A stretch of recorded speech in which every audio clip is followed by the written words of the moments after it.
Good afternoon, everyone. Well, what a day to be in Westminster. We're hoping to give you a bit of respite from the craziness that is going on outside and talk about the future of work post-pandemic when we finally get to that point. I'm Lizzie Burden. I'm a correspondent at Bloomberg TV. I cover economics and government across Europe, the Middle East and Africa as of today. And today we hope to discuss how the increase in remote or at least hybrid work will impact productivity, whether the rise in remote working could help the government's levelling up agenda by giving people the flexibility to live and work a bit further afield, and how firms should navigate this new normal, not just to optimise productivity, but also people's enjoyment of their work. So to discuss all that, we have Paul Scully, the Minister for Small Business, Consumers and Labour Markets, Joe Gideon, MP for Stoke-on-Trent Central since 2019. Interestingly, both Paul and Joe ran small businesses before entering politics. Next, we have Charlotte Holloway, Government Relations Director for Zoom across the UK and Ireland. Zoom, of course, has been instrumental to facilitating the work from home boom. And last but not least, we'll hear from our esteemed host, Will Tanner, Director of Onward. Thank you all so much for joining us. I'll invite you all to give us some opening remarks and then we'll open the floor to questions from our audience. So please do start sending them in via the Q&A if you're watching from home. Paul, would you like to kick us off? Yeah, thanks, Lizzie, and thanks, Will, for having us. It's a really good opportunity to come and speak and spend a bit of time working flexibly, as today will be, frankly, for Joe and I for the rest of the day, but totally different reasons. But I think the key thing is, I remember when Theresa May had her flexible working task force. Pre-COVID, clearly, no one had ever heard of COVID at that point, and it was looking at some of the wider aspects around flexible working. And I thought, when I was charged with looking at how we can consult to make flexible working a default option for people new into job and as a day one right, it was going to be how to persuade employers to look at that sort of wider approach. Then COVID hit, and Zoom and Teams took over. Life virtually took over. I just had a meeting that we were in earlier with SMEs in person, when actually everybody saw where the magic has been happening for 2.5 years, because I was sat in the same seat with the same flag behind me, but everyone sat next to me rather than down on a camera. But we are now in a position where it's for us to talk about the wider aspects, the wider benefits of flexible working, rather than just talking about working from home, because flexible working is so much wider than that.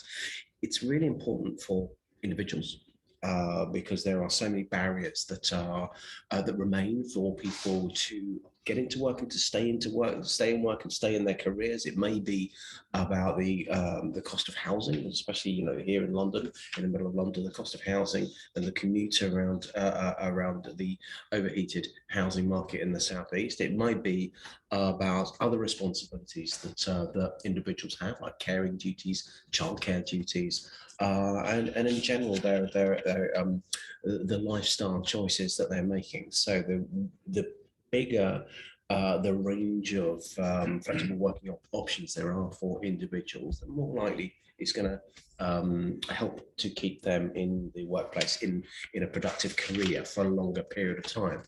And therein lies the benefit for the employers as well. What is the point? As you say, Joe and I ran small businesses, and we've invested in people, in employees. What's the point of spending all that time, money, resource, capacity into bringing people on, to upskill people, to get them into the ethos of the company, only then to have a revolving door, because people can't, need to have particular breaks in their career, or as I say, they need to just chop and change for a particular condition. If you look at somewhere like ASOS, for example, a great. I like to showcase good examples, and someone like ASOS, they actually have a life events policy. So if you need time off for a particular medical condition, if you need time for caring, if you need time for a life event, you can have it. That's a really ultimately flexible working pattern that I think a lot of us can learn from. Because in Parliament, I'm often asked about what about women with menopause, what about endometriosis, what about this condition, that condition, all of which have got really valid reasons to look at. But clearly you can't have a policy for every single medical condition, every single life event. And that's why that more encompassing approach to flexible working, hybrid working is worth further debate. And there is not going to be a one size fits all. So it's important that it's not for government to mandate businesses to take one approach or another. But what we can do, as I say, is see what works, what doesn't work, what can we do to showcase the best of that ability to be able to do so. We know that therefore workers that are more flexible, they are more motivated at work. It's easier to recruit people as well. Your recruitment success, we know, I think it's an experiment that we did with an insurance company when they were advertising for new employees. They were getting, I think it was 30% more applicants for the jobs when it was advertised as a flexible position. But I talked about London, also with the overheated housing market, that we know from experience that different people through COVID, or different regions rather, had different results of people working from home. So it's about 50% of Londoners were been working from home during lockdowns. It's 27% in Scotland, 33% in the West Midlands, and 34% in Wales. So it's really important that we understand that where the grain is going, and that as a business department, rather than mandating, we go with that grain. I have a slightly different thing, which one of my wider roles, I'm also the Minister for London. So clearly I'm slightly conflicted because I want everyone to get back in London so that we can get all of the independent stores and shops and theatres, all the things that make our great city particularly great, working again, which will come from international travellers and people in the workplace. But for me, actually, in reality, that's about understanding that London will change. That'll be the same for cities up and down the UK. But it's how we shape the change to get to that new norm, whatever that new norm is. But as I say, it's not for government to mandate, but it'd be really interesting to enjoy the discussion that we're about to have. Fantastic, thank you. It's Jo. Thank you. So COVID changed everything, didn't it? Working practices were forced to change rapidly and fundamentally. And I think the pandemic posed an existential threat for many businesses. But the way we work has been overdue a change for a long time, since we moved from a sort of industrial age to a digital age. And I think the pandemic has simply speeded things up. The post-pandemic workforce wants a new deal, which affords them a better work-life balance. Companies who've been previously resistant to that, I think now have got the tools to actually boost output and cut costs, thanks to technology that was introduced 2 years ago. We all learned how to use Zoom very rapidly and very efficiently. And I think that those at the forefront of the digital revolution embrace the changes. During the pandemic, for instance, in Stoke-on-Trent, the largest private sector employer is Bet365, which is the largest global online betting company. They didn't furlough anybody, but they provided laptops for every single member of their staff, and they just went on operating from home. And they found really that reward and payment by results rather than the hours people do and the location that people work provides more motivated workers, better customer service and lower costs. And I think that it should be the purpose of work is about generating outputs rather than looking to the number of hours people spend and measuring success on the basis of that. And I mean, during the pandemic, we also saw a massive rollout of laptops to schools so that children were able to continue their studies at home. Education, training and business moved more content online. And we accelerated trends not only of remote learning and working, but also e-commerce and automation. And I think one of the concerns that people have about a work-based, sort of home-based working practices is the loss of that kind of culture of the water cooler culture. You stand round, you share ideas. And also, I think particularly in the last 2 years, people are worried that new employees don't have the opportunity to mingle with their colleagues and to get to know people. And I think that we need to look at redefining the role of the office. And the office in the future, I think, is going to be far more a meeting place than a workplace, so that we actually go in specifically to look at innovation and contact in a different way. We've all learned the benefits of Zoom meetings during enforced lockdowns, And although we've now got a sense of relief that we can meet face to face, the efficiencies of virtual team meetings is undeniable. And I think that clearly now is the time to go hybrid. Hybrid solutions do seem to be the obvious answer. We know that working from home has employee well-being. People who experience of hybrid tend to say it gives them more freedom and autonomy of where and how they work, less time commuting. And I think, well, the surveys say it makes them happier. Of course, there are occupations and industries where remote working is not possible in all areas of the operation. So manufacturing, hospitality, the emergency services and the construction industry, for example. But there's no business where technology doesn't play a significant role in the shape and flexibility of work. I think that the new hybrid model of working will also accelerate the government's levelling up agenda by enabling the spread of work to more regions and ensuring that more local economies across the nation have a boost from people living and spending their money in their local area. There'll be a downturn in the commercial property market in big cities such as London, I'm sure, as businesses and government departments review the need for half-empty buildings in expensive locations.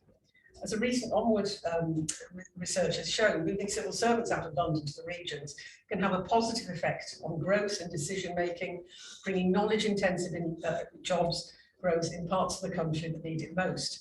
And in Stoke-on-Trent, we're absolutely delighted to have the promise of 500 home office jobs, and the recruitment has already started for that. It's going to make a massive difference locally.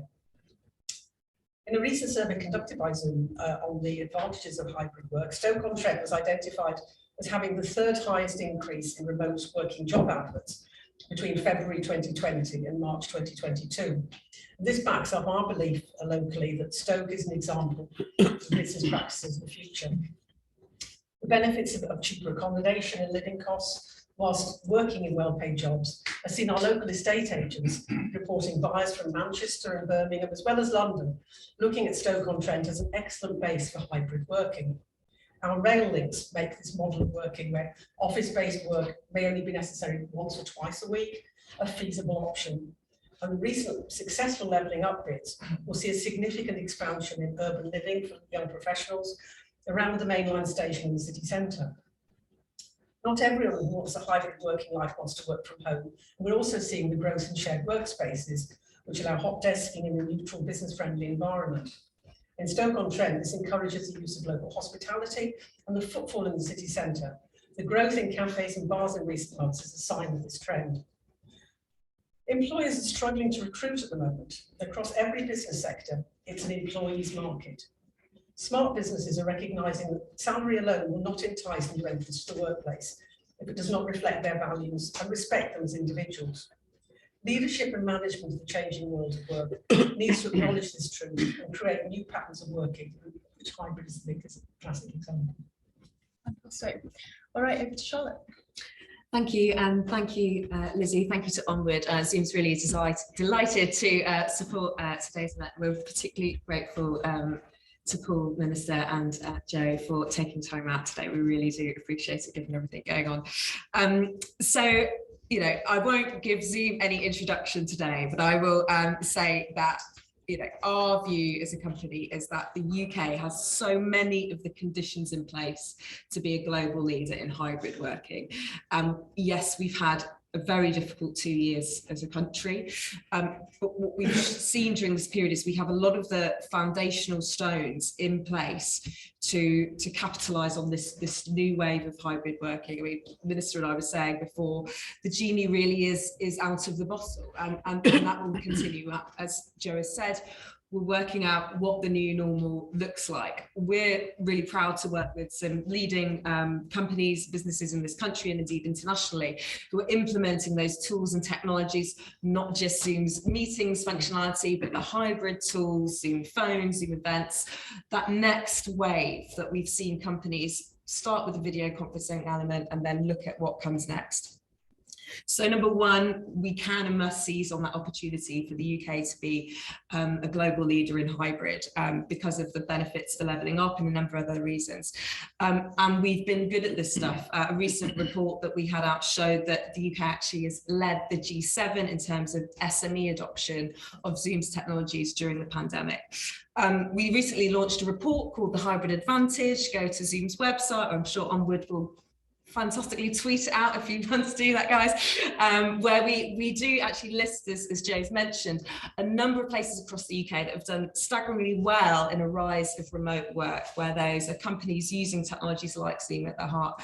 And the really interesting thing about that list of top 20 places is that a significant number of those are in so-called red wall seats. So we are seeing that these are new types of roles that would not otherwise be based outside of London, so moving to other places. So they're really, really exciting benefits to be gained from that. I mean, we as a company have been really proud to work with the Irish government recently, working a lot with Leo Varadkar on their remote working strategy. One recommendation that we'd make to the politicians in the room is, can the UK look at doing something similar? How can we, instead of having this, you know, we're getting the benefits in certain places, how do we have a proper national strategy that can harness those benefits, but also maybe mediate any difficult side effects, has been alluded to. The Welsh government is doing something similar at the moment, but it seems to us as a company that we're seeing these benefits right across the country. There's lots we could talk about here. SMEs, for example, we're seeing a lot of companies using tools such as Zoom Export for the first time, using our translation software, reaching new markets as never before. Traditional knowledge economy industries moving online, doing things on Zoom that they haven't done before. There's a huge opportunity here, and our sort of plea to the politicians in the room is if we can look at having a strategy, look at working with companies like Zoom and others, we'd be really supportive of how can we make sure all of the UK benefits from not just the new normal, but what comes next as well. Thank you. Thank you. And finally, Will. Well, thank you very much, Lizzie, for doing a much better job than I probably do as chair, and thank you to Zoom for supporting this event, and also thank you to everyone who braved the tube strike to be here. We didn't deliberately hold an event on remote working on a day on which it was impossible for anyone to get into Westminster, but yeah, chance took advantage. So I really welcome this debate, and I welcome it because I feel like the debate about remote working quite often falls into quite a kind of binary choice between office work and working from home. And I think there are lots of misconceptions or kind of deliberate attempts to kind of obfuscate this debate, when actually we should be having quite a nuanced debate about the way in which people work in the country and the underlying constraints that UK economy, how we can best leverage them. So first and foremost, we often talk about people either being in the office or being at home, but as we know, the reality is that the vast majority of jobs are somewhere in between. One of my favourite statistics is the Enrico Moretti stats that shows that yes, during the pandemic in the US, the number of true digital nomads, i.e. jobs that could be done entirely online, doubled, but it only doubled from 3 to 6%. So there are 94% of jobs that did not fall into that category, that were either full-time in the office, or actually the vast majority were some degree of hybrid. So we are talking about a spectrum here, we're not talking about absolutes. The second thing is I think we quite often fall into the kind of misconception that this is only about professional services jobs, that it is think tank workers like myself, journalists, academics, or bankers, tech workers who can benefit from a degree of hybrid working. But we know actually from before the pandemic that call centres, for example, had been moving to partially or entirely remote for quite a long time, and actually provided a better employee experience as a result of that, according to lots of the companies and employees who work in those roles as a result. So this isn't just about kind of white collar jobs, this is also about blue collar jobs, but clearly there are some jobs that can't be done remotely or hybrid, and we just need to, I think we need a better appreciation of some of that nuance. The third thing is that this isn't just about cities or home. Like there are interim locations between those two ends of the spectrum, and I was really struck by Zoom's research showing that it's actually in kind of red wall towns that you quite often see the biggest increase in in kind of remote working through the pandemic. And Joe's experience also bears that out in Stoke. It's precisely in some of those places that haven't benefited from the agglomerating effects of cities in the last few decades that potentially have an opportunity in the next few decades, if we can get this balance right. And it is a balance, it's not a yes or no, it's somewhere in between. The fourth thing that I would say is that there is some evidence that kind of trying to force the issue, as some, dare I say, of Paul's colleagues sometimes try to, saying it is either or, can be actually very damaging. So if you look at the research of people like Nick Bloom at Stanford, he would say that the best evidence says that if you force workers to either work from the office or work from home, or kind of try and force them to come into the office, I should say, then 60% will take you up on the offer and come into the office. 30% will immediately start looking for work, for another job, and 10% will quit. And that is the latest perception survey from US employee surveys. So in a very tight labor market like we are at the moment, where employees are hunting around for talent, desperately trying to find good people and keep good people, as we are in today's labour market, it feels to me slightly short-sighted to be trying to kind of force people into what is ultimately a false choice between the two, and that we should be trying to embrace some kind of flexible model. And I was very encouraged by what Paul said about it being flexible working, being much more than just working from home. It's about an entire range of options. And the final thing I would say, and one of the reasons why I am very supportive of government being proactive and forward thinking on this agenda, is that I think this entirely aligns to a number of the government's clear kind of touch point policies. So the levelling up, as we mentioned several times already, as Joe said, places like Stoke stand to benefit, are already benefiting to some degree from the enormous kind of shift in behaviour that we saw over the last few decades. And we should, in my view, if we believe in levelling up, we should be doing everything we can to lean into that and support that shift rather than to kind of pull back and frustrate it. You also mentioned, Joe, our civil service relocation report. One of the things that we recommended in that is that the government, instead of kind of doubling down on Whitehall as the location of choice for civil servants, that the government should be trying to build out civil service working hubs around the country, which to some extent is already happening, but the government could do much more. The intention is to move 25,000 odd civil servants out of London by 2030. That's a lot in absolute terms, but actually in relative terms, it only takes us back to about 2018. And since 2018, we know that the number of civil servants has been growing twice as fast in London as it has elsewhere. So we need to go quite far in order to take us back to what we might think is a kind of a good balance between London and the rest of the country, and the opportunity, as Joe said, to reflect the different cultural attitudes as well as spread the economic prosperity, I think, is a really important part of that debate. And the final thing that I would say is housing. You mentioned it briefly, Paul, but government, and we're, I think, due to hear from the Prime Minister and the Chancellor about this very shortly, but the government is rightly prioritising housing and getting more people onto the housing ladder in this Parliament. One of the single best ways the government could do that would be to support the spread of jobs outside our massively overheated London housing market, as much as Paul is responsible for it, and I not necessarily so again, it kind of goes with the grain of something the government is already trying to do. So and as Charlotte said, we have lots of underlying strengths as well. So it feels to me like this is a debate that's very much of the moment and should be very much of this government. So I'm kind of very delighted for Onward to be hosting this debate, also hoping to support further policy thinking in this area. Lovely. Well, thank you all. There's so much to unpack there. Don't forget, if you're watching at home or if you're with us today, if you've got a question for the panel, please do send it in via the Q&A. But before that, I wanted to just indulge in a few of my own questions. So the tightness of the labour market has been mentioned a couple of times. And one of the biggest unknowns surrounding the UK workforce at the moment is why we have such high levels of economic inactivity. Of course, that has big consequences because it's contributing to the inflation problem and the cost of living crisis. One of the commonly cited reasons is that there's still so much uncertainty about this new normal, how people are going to work post-pandemic. So Paul, why do you think people aren't coming back to work, and how does the government plan to fix the inactivity problem? So I think we've, we talked a lot over the last couple of years about the government holding the economy very, very tightly, and so businesses sort of going into abeyance for 2 years. What we haven't talked enough about is people actually doing the same thing and recalibrating what they want to do.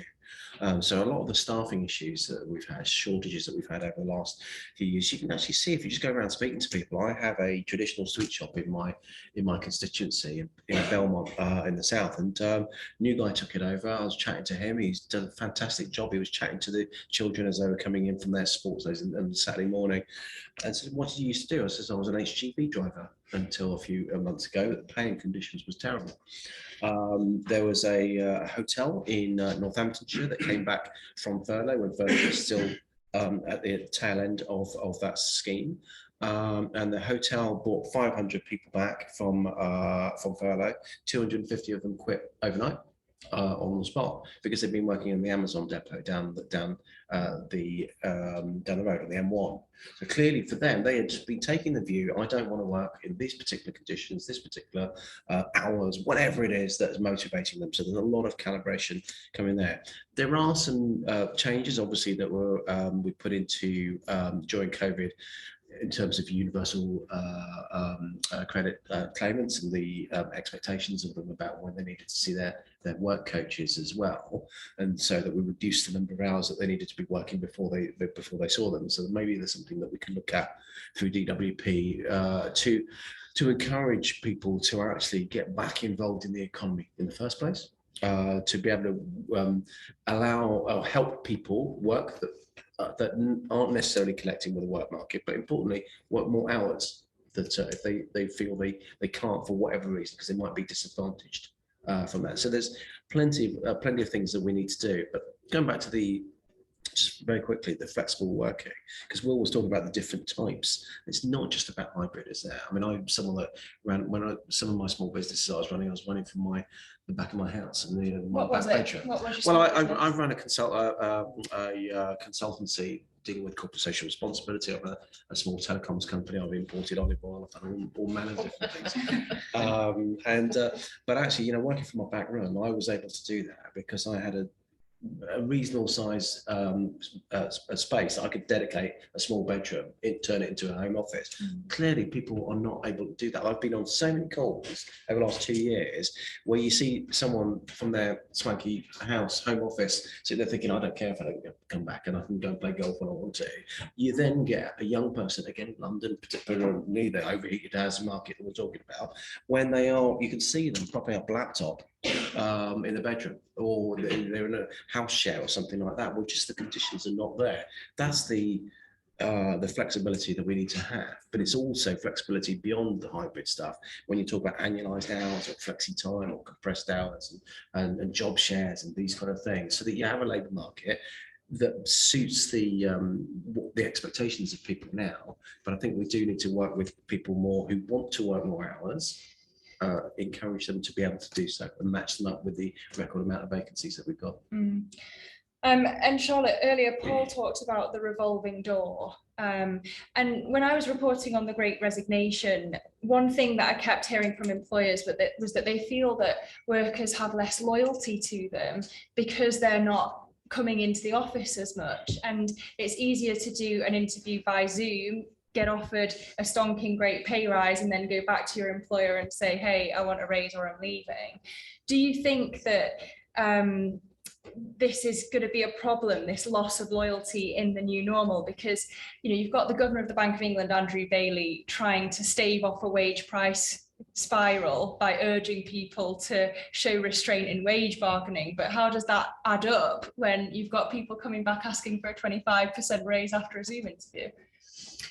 Yeah, it's a really, really interesting question, Lizzie. I think, we see a lot of different employers, different cultures and styles, will be adapting over that. And I'm a board member at Tech UK, and we see the different businesses under the Tech UK membership adapting, particularly in certain types of roles, tech roles where there are real shortages in the UK, tech sort of solutions engineers and different types of software developers, etc. That's a classic area where it is, really difficult to hire in the UK. Now, I think actually, remote working and hybrid working can represent opportunities opportunities to create new types of loyalty, where if you have people that are able to live in the place where they have a sense of belonging and community, that might be where they grew up in Stoke or wherever it may be, rather than them having to go to London in the southeast to do the job they love, because there are new types of, I think, loyalties and bonds that can be created by thinking slightly differently about these new changes in the labour market.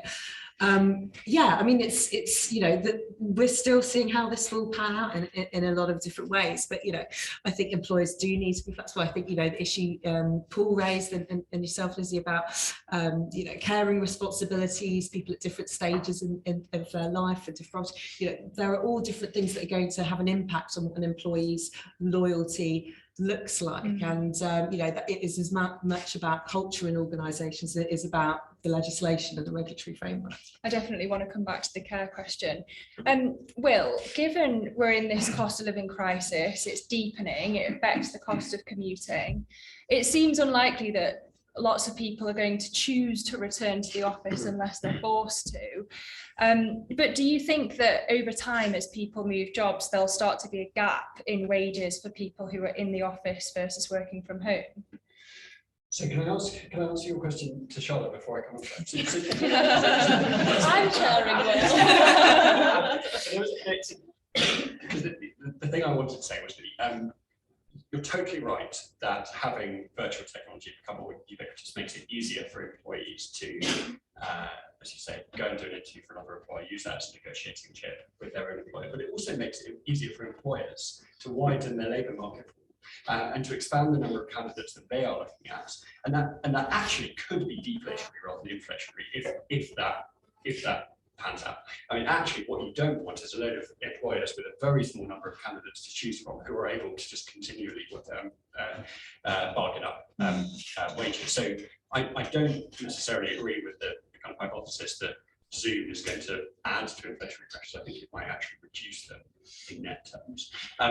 To answer your question about whether or not we're going to see a wage differential between in-office working and people working from home. So I'm just going to speak from Onward's experience. So we've hired 5 people this year, all at a relatively senior level, certainly in-demand knowledge workers at a range of levels, but senior people. 3 of those people live outside London and commute in 2 days a week. And I'm completely and utterly convinced that we would not have been able to hire any of those 3 people if we had demanded that they came into office full time. Would they have accepted a lower wage? You might be able to ask them, but I suspect not, as a result, because we were valuing their labour rather than their location. And so, in general, I don't think we're likely to see a wage differential, apart from at the very top end of the spectrum, where you have people like Goldman Sachs, Morgan Stanley, those type of people who are demanding not just in-office working, but they are demanding a lifestyle which becomes further and further away from the normal working lifestyle of the working age population. I think that's where you might see some significant wage differentials emerge, but they already exist, right? Like if you're working in Goldman Sachs, you're already working earning significantly more than everyone else. I think for a lot of this, it's going to be management techniques that need to be brought through to actually cope with the cultural change that you're talking about.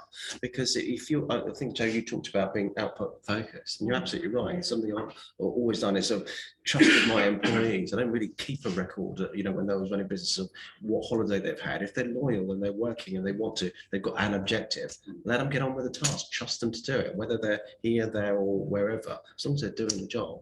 That's what matters. Joe, I want to ask you the same question in a different kind of way. So Catherine Mann on the Bank of England's Monetary Policy Committee has warned that there's going to be a 2-track workforce where you get men coming into the office and women staying at home, men being in the room for the big decisions, women juggling childcare, staying at home, missing out on them, missing out on promotions, missing out on pay rises. Is that something that concerns you in this new hybrid normal? I'd be very sad if that was the new hybrid normal. I'd like to think that there are a great many assertive women who would expect their husbands to be at home doing the childcare while they're in the office. So I think that. But it tends to be the women who earn less who would stay at home, research shows. So I think that there will be winners and losers clearly in any change in workplace, but possibly, you know, for young parents actually having the opportunity to be able to continue working in a flexible way is going to be good. I tend to not be somebody that likes to look at kind of gender stereotypes, because I think I'd like to believe we move beyond that. I could see from looking at your face, you probably think that's not true. Not at all. I just think research shows that it tends to be that women earn less, so the judgment between a couple tends to be that the woman stays home and juggles the childcare while the man goes in.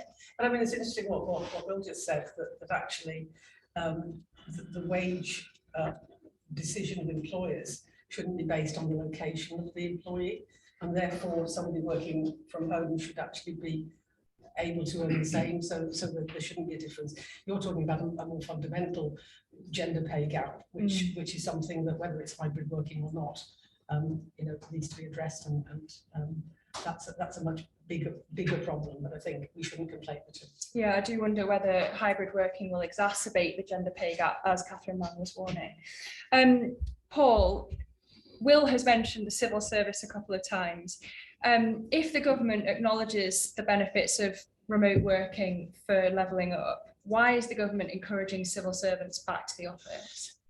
I think it's trying to get the balance right, and you need to have a bit of a push to break a cycle. I think that's fair enough, but you shouldn't then dictate what you have to be in all the time to do this. In the same way that I was talking earlier on about employees having a couple of years to think about it, if people are particularly wedded to, especially in London, because if you think the civil service, as you rightly say, is largely based in London, people have been wedded to the idea of working from home because we scared the bejesus out of people 2.5 years ago. We said to stay, and that's a really powerful message. To break that cycle, you have to do something not quite as scary, but you have to do something significant to break people out of that cycle, and then let the new normal take its course. Because there are still people that are worried about coming into London because it's such a massive geographical area. The public transport, the network in London is such that it's you know, the fear factor took longer to get over in London than it has in other cities, and so I think that's part of the move. But I was in Birmingham launching our Bays department up there, the hub that we got up in Birmingham, and what they've done there, they've kitted it out for hybrid working. And it's actually, when we're going to be moving offices next year up the road and here, and we're going to be having, that's our prototype, that's our template, that when we kit out the new office, it's going to be it's going to be designed such that we are not expecting people to be in 5 days a week, 9 to 5 or whatever, that we're going to have touch points, that people can have meeting rooms and, you know, having a meeting place rather than a workplace for those times when you need to collaborate rather than just sitting at your desk tapping away, using up real estate. So a hard line now to shock everyone back into the office, and then hybrid flexibility. You know, I haven't quite sort of like, you know, gone to my passive aggressive notes yet in Bays, but nonetheless, we have different views. And I suppose this comes back to the fact that, as I say, I've had 25 years working for many number of different types of locations, home offices, you know, the clients' offices, and those kind of things. And Charlotte, when I started off in journalism at the Times, there was nothing more valuable than listening to the veterans on the phone and listening to how they did the phone calls and absorbing that culture in the newsroom. Joe talks about water cooler culture. How do you replicate, especially for young workers just joining the workforce, those cultural learnings that happen in the office? Yeah, I mean, it's really interesting. We're seeing employers now who aren't just wanting, say, new graduates or new young people coming into workforce, not just being work ready, but being remote work ready. So how are our young people that are coming through, either through university or through further education, ready to adapt? Now that's going to be a two-way partnership, isn't it? We need our young people who are going through education to be ready that this is the new normal, that things have changed, that you know, and that doesn't have to be, you know, I guess the experience that a lot of young people have had through exams and so forth has been tricky and unpredictable in the last few years, but actually to bring some certainty and normality if they want to go into roles where employers have this new normal. But the thrust of your question is right, is that we do need our employers and organisations really thinking this is a point of culture, of leadership, of what practices are in place. Now that is going to be different in each example. We see that with our customers and the conversations that we have. You see some companies now going, right, we'll have these 2 days, the set days that everybody comes in. You have other companies having different approaches. We're still working out what those sort of established practices are in a way. I mean, at Zoom, we have a very flexible culture where we have the office there. People will go in on certain days. We have our set events that we can go to. These coming together moments. Managers who are looking after maybe younger teams or on fast track programs, they will have the ability to make sure they have their sort of moments of serendipity, the water cooler moments, virtually and in person. So I think, you can't be too prescriptive about how you make that happen. But just as, water coolers didn't always exist, we'll find the new equivalents of the water coolers, right? That will mean that that we can have those moments. And actually, there are tools. We would say as Zoom, there are tools that can make those creative moments, those learning moments, even more powerful. So how you use interactive tools to share an idea, or having your chat and other types of functions. We have apps that integrate into the Zoom platform that can mean that you can start doing learning and sharing of information in quite different ways than you would have in a sort of linear walking past somebody in an office kind of way. So there are no set rules yet, but I think we should be quite positive about what could come next rather than fear that change. Yeah, so not trying to replicate what we had before, but trying to make something new. Will, the Tony Blair Institute has warned, shouldn't say that, I know, has warned that if lots of UK jobs could be done from anywhere in the UK, they could be done from anywhere in the world. And there's this risk that when companies are realising that they can save on their rents and save on their energy bills, lots of these jobs, 6 million in their estimation, could be outsourced outside the UK, and that a lot of those jobs are in London and the South East. So can the government prevent that? And what should Paul and co be doing to prevent that? Well, so firstly, I'm delighted that the Tony Blair Institute has time to produce reports rather than just creating new political parties, as is rumoured. But so what would I say? So you're totally right that the shift to remote working or more remote working could be a prelude to offshore jobs, and that's clearly true. But what would I say to that? So firstly, that's a two-way street. So the growth of remote work globally not only means that more jobs could be offshore, but more jobs could be onshore onto the UK. So firstly, it massively expands the number of employment opportunities for UK workers. What would you expect to be onshore?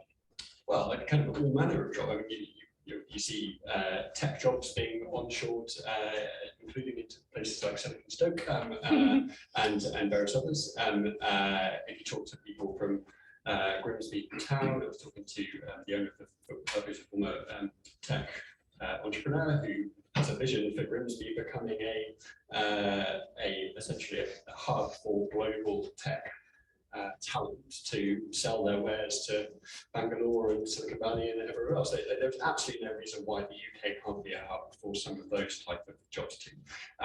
The other thing that I would say is that the UK does just have natural economic advantages when it comes to the global workforce. That's partly about language, that's partly about the soft power of the UK economy and the skills that we generate. It's partly about some of our kind of international economic linkages and the trade links that the government is building. I mean, there are lots of reasons to be optimistic about the UK's ability to compete in that global kind of multipolar world, rather than to be pessimistic about it. So I'm kind of much more glass half full rather than glass half empty when it comes to that remote work. And Joe, what's your view on that? Should the government be doing more to stop jobs being outsourced outside the UK? Well, so I agree with Will. I'm much more optimistic about the fact that the UK has always been really entrepreneurial and welcoming of business, and I think that culture, and we need to support and make sure that culture continues through a lack of sort of introducing any red tape that might prevent new startups. I just wanted to make the point on onshoring. My youngest son actually worked for Silicon Valley in California and brought the job back to Bristol. So so it does happen.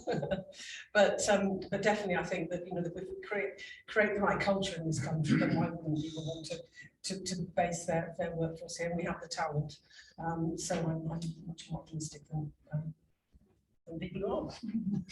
I want to take some questions that have been sent in now. There's one from Catherine. She says, we know that women, in particular mothers, are being excluded from the labour market post-COVID. What's the future of working patterns for new parents? And Paul, should and will the government do more to reduce the cost of childcare in these inflationary times? Yeah, two things. So in terms of reducing the cost of childcare, absolutely, and that's what Will Quince, the Education Minister, Children's Minister, is looking at very much now, with a view of doing that. There is, we can all talk about how much childcare, free childcare, the government is giving. Actually, the fundamental cost of childcare is still the highest in Europe, so we need to do way more to actually drive that cost down. That's exactly what Will's doing. In terms of wider areas, we still want to make sure that parental leave can be shared better than it is at the moment. It's still way too low in terms of paternity leave and these kind of things. So we do want to share the childcare, as well as Joe was talking about earlier on. But that's a lot of work that we need to really bottom out ourselves. Can we expect anything before the next election? I'm sure there will be plenty of things that we will look at in terms of employment measures, because you know, one of the things that we do want to look at, and we still got manifesto commitments and stuff that we've talked about in terms of neonatal care and those kind of things as well. It goes right back to what I was saying at the beginning. It's about how do you keep people in work when they're just going through a life event, and those kind of things. And that's the fundamental aim of what we're trying to do. Charlotte, one here from Adam.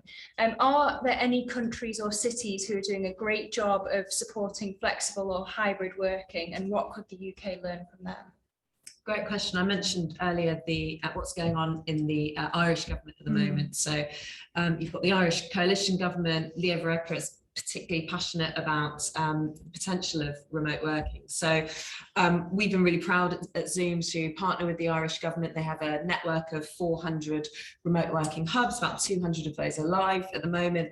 And this is basically for that sort of third option between working from home, working in the office. If you're in a remote area, you've got a place where you can come together, get your equivalent of a water cooler moment, but in a slightly different context, have a place to come together, which means you've got that boundary between home life and not home life, people talk about, but really go in and create new economic hubs of activity. And, you know, Ireland has similarities with the UK in that, you know, you've got that economic density of Dublin and surrounds, and that there's a real political leadership going on there actually to really spread that right across the country. So they've looked at things like tax incentives, you know, how broadband provision works, lots of things that sort of in line with some of what the UK is saying. So really encourage Paul and his colleagues to take a really good look at that. I mean, we see pockets of things around the globe, but I think Ireland's probably the leader. We're seeing lots of things at granular level locally. Hull is a really interesting example that's happening at the moment.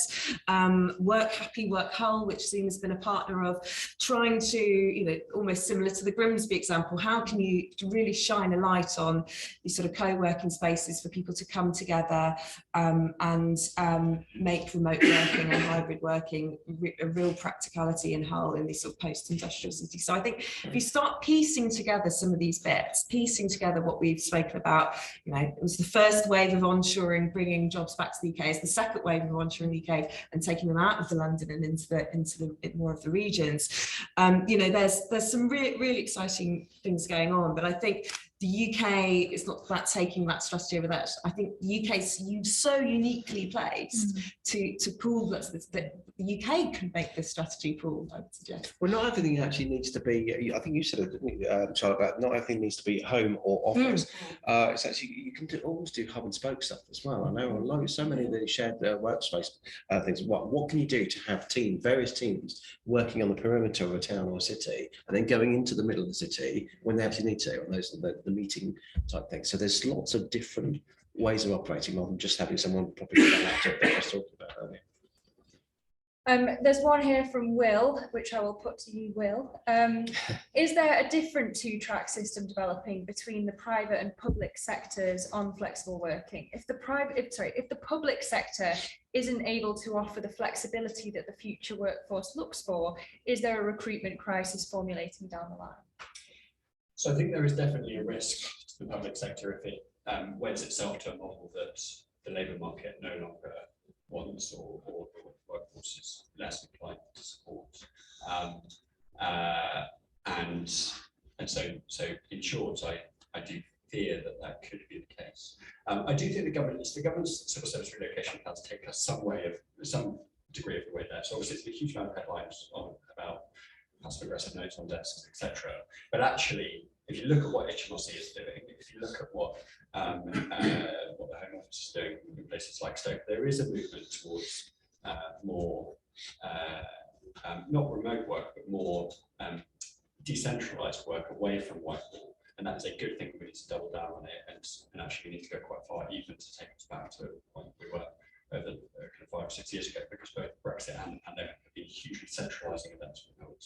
So we do need to decentralise government. I would argue that we need to also make government probably a bit more flexible and a bit more open to remote working than perhaps is cultural. But the other thing I would just say is that we've got ourselves into a slightly weird position at the moment with remote working, where not all, but some members of the government are dictating to business on remote working in a way they would never do for anything else. You've got a Conservative government who cares about business independence, autonomy, business leaders innovating, doing what they think best, and telling them they have to bring people back to the office. And that feels to me culturally bizarre for a Conservative government to be saying it. And there are good reasons why people have found themselves in that position. They want to bring back city centres. They want to drive up traffic on commuter trains, not today, but on holidays. And it's well intentioned, but I think it's ultimately misguided. And I think it kind of takes you down into a bit of a kind of cul-de-sac intellectually, and potentially a dangerous place for the public sector. And it's not the only area of government that the government has been accused of being unconservative on. In this pandemic. Yeah, I might declare the Francis circuit. You might say that I couldn't possibly comment. But in terms of, but actually, what we're all saying is right, because I talked a little bit about the shock about getting people back. But the problem with politicians telling business to do anything, frankly, is that politicians work in the short term, businesses work in the long term. We work in electoral cycles, and it's a failing of politicians in the round, frankly. I am someone, as I say, having run micro business, I'm a poacher turned gamekeeper, and so government shouldn't be allowed anywhere near running businesses. You know, it's not what we do.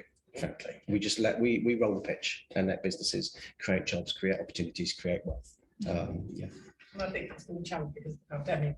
Obviously, government had to intervene to keep the country going and to support businesses. And the kind of crossing the boundary of intervention, financial intervention is absolutely essential to keep the economy going. And now it's quite difficult to rein back, I think, to not. It is. Possibly. Yeah, I mean, there's £408 billion worth of support going into the economy. I always talk about the fact that I'm, subscribed to the Ronnie Reagan's 9 most feared words in the English language. I'm here from the government and I'm here to help. It's sort of, but how can we shape that change? It gives me, as a free market conservative, 408 billion reasons to get this next bit right, to shape the change that's inevitably coming, because you can't just suddenly go, you know what, I'm a free market conservative, there you go, I've let go. You can't just do that overnight, unfortunately, having intervened so heavily, which comes so unnaturally on me, as it does many of the other members of the government.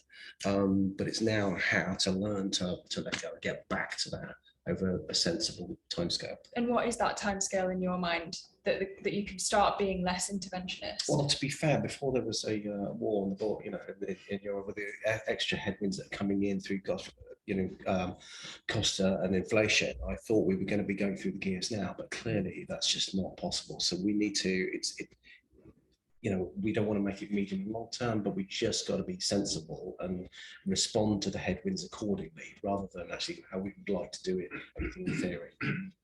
Joe, we've got a question from Gareth. He asks, what should towns themselves be doing to maximise benefits and attract skilled or well-paid workers who are working remotely?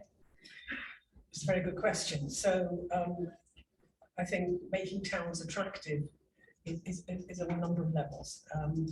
It's about the kind of infrastructure that's available. So I think in Stoke-on-Trent now, we have a very good bid, the Business Improvement District within the city centre. We do a lot of work with businesses. So it's about that, and that's what Paul said, it's about the businesses themselves actually coming up with the great ideas, because they are the best placed to understand the commercial impacts of making it a more attractive investment area.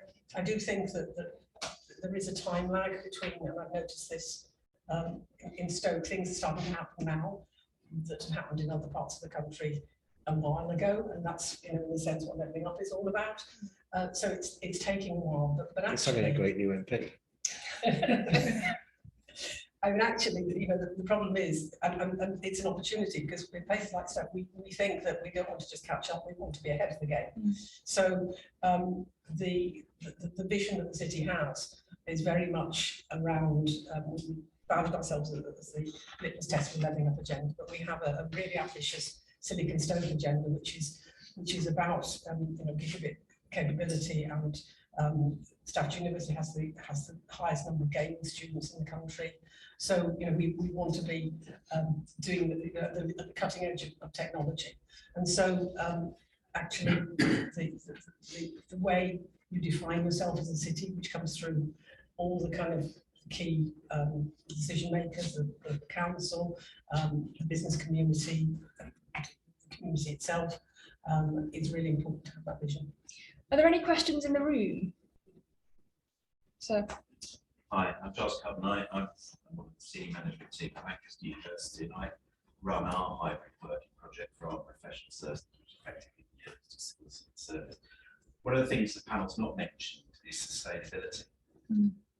One of the things we've been in the process of doing is calculating how much carbon we produce and actually how much cash we save by reducing the footprint of space that we do by up to 50%. We haven't finalised the calculations.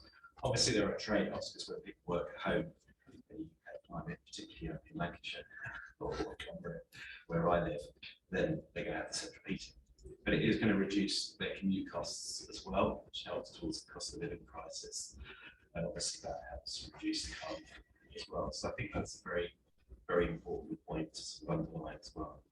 Really good point. We will be trying to put people, encourage businesses to go to the SME Climate Up after COP26, when we had that big drive, the Race to Zero, where we've got about 8,500 businesses taking that first step, and we're trying to encourage more of that. And it's actually giving them the economic nudges to do it, rather than just dictating to them at this big thing somewhere down the line, this scary net zero thing that's coming down 30 years down the line.